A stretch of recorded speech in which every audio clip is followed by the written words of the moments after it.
Marvel Comics' first attempt to adapt the Battlestar Galactica pilot is in Marvel Super Special number 8. In an earlier video, I examined the first 18 pages of the adaptation, which make up the first issue of the ongoing series. I will leave a link to that video at the end. In this video, we are going to look at 10 more amazing facts about the comic adaptation.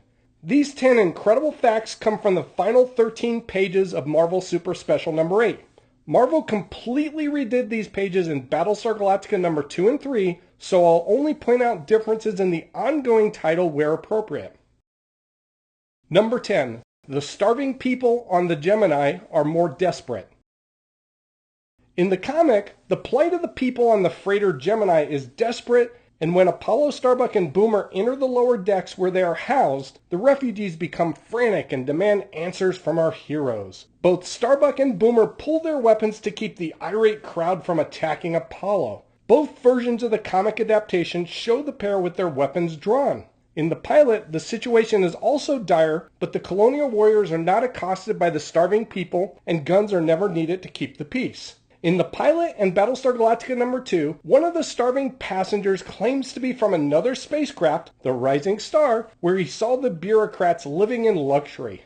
This scene never occurs in the magazine, nor do Apollo and Boomer take a trip to the Rising Star where they confront Sire Yuri.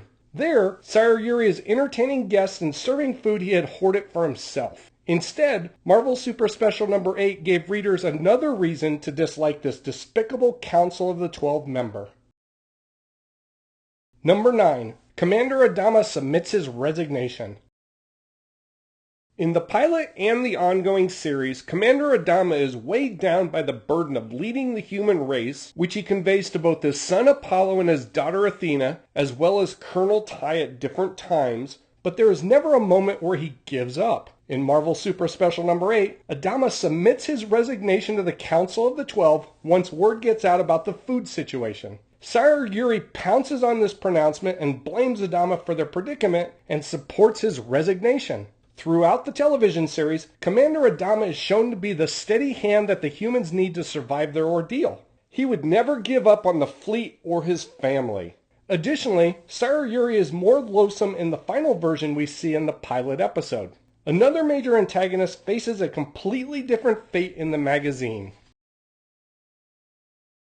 Number 8. Baltar is killed.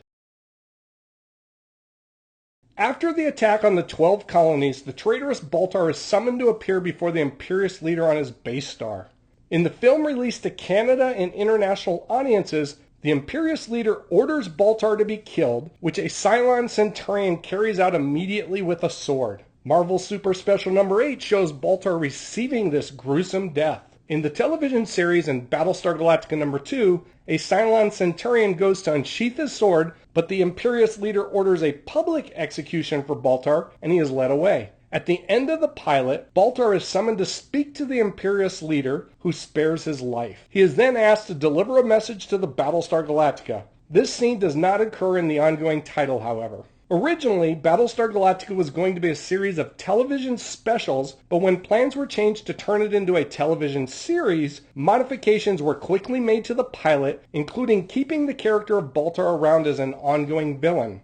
Another character was always going to be written out of the story, but the circumstances on how differ.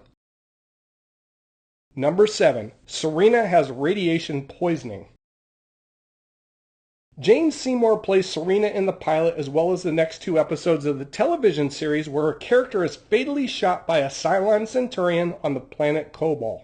In Marvel Super Special number 8, her character is called Lyra, and we learn she has been exposed to radiation and the doctor tells her she has only days to live. At the end of the comic, Lyra asks Apollo to promise to look after Boxey if anything were to happen to her, which he does. It isn't clear where Lyra was exposed to radiation because in the pilot, she is initially aboard the Rising Star. There is a plot where the colonial warriors are scouring the ships in the ragtag fleet looking for solium leaks, so I'm guessing that was how she caught radiation poisoning. The Cylons being present on Carillon is not hidden in Marvel Super Special number 8. Number 6. A Centurion leads the Cylon Empire's response on Carillon. In the pilot episode, we eventually learn the Imperious Leader is aboard a base star on the far side of the planet Carillon and is directing the Cylon activities. Prior to this, we see Queen Lotte interact with her Ovion drones, but the television pilot keeps the Cylon presence a secret. This is to keep the tension high. Commander Adama suspects there is a Cylon involvement in the planet, and the viewers are left in the dark on if he is correct or not. The first time we see a Cylon on the planet is after Apollo and Starbuck start chasing the Colonial Warrior imposters that Adama has sent to the planet to attend the ceremony. In Marvel Super Special number 8, the existence of Cylons on the planet is not a secret. When we first see Queen Lotte, she has a Centurion at her side who is named Slig. Additionally, she reports to another Centurion who sits in a throne-like chair. This Centurion appears to be acting on his own. In Battlestar Galactica number 3, which more closely follows the pilot, Lotte also reports to the Centurion, but this Cylon reports to the Imperious Leader. In the comic, the Colonial Landram never detects a Cylon deposit, so how we learn about the Ovion mining operation is completely different. Number 5. Boxey does not leave the Colonial Landram to chase Muffit. In the pilot and the ongoing series, the Landram holding Apollo, Serina, Boxey, and Muffit detects a Cylon deposit. Muffit jumps out of the vehicle and Boxey chases after the Daggett and is caught by Ovions. In the pilot, Jolly is also aboard the Landram and searches for Boxey, but in Battlestar Galactica number 3, Jolly is not there. Apollo and Serina join the search and encounter the Ovions who lead them into the underground mining facility. After talking to Queen Lotte, they are reunited with Boxey and Muffit in the casino on the planet's surface. In Marvel Super Special number 8, the Landram never detects a Cylon deposit, so the vehicle never stops. Muffit never jumps out, Boxey never chases after him, and Apollo and Serina never tour the underground mines. Instead, 2 of the Ovion drones spy the Landram and travel through the mines to report to Queen Lotte. This is how the Ovion mining operation is revealed in the magazine. The reason Boxey ends up in the lower chambers of the casino once the celebration starts is different in the magazine. Number 4. Boxey is sent to find Boomer. In the pilot and the ongoing series, when the ceremony starts, Muffit enters an elevator and Boxey chases after him. Boxey ends up in the lower levels of the casino where a Cylon Centurion is waiting and pulls out a sword to attack. Before the Cylon can swing, however, Apollo shoots the Centurion. In Marvel Super Special number 8, before Apollo and Starbuck give chase to the imposter Colonial Warriors, Apollo tells Boxey to find Boomer. Apollo, Starbuck, and Serina give chase to the imposters and end up in the lower chambers. There, Boxey and Muffit step out of an elevator and are confronted by Queen Lotte and several Cylons. Apollo and Starbuck attack the Centurions, allowing Boxey and Muffit to escape.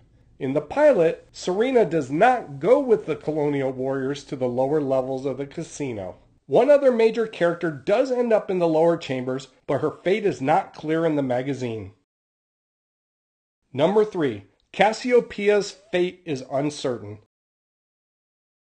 We first meet Cassiopeia on the freighter Gemini where she is with the other starving people. She has a broken arm and is escorted off the ship by her heroes along with a married Gemini's couple with a very sick husband.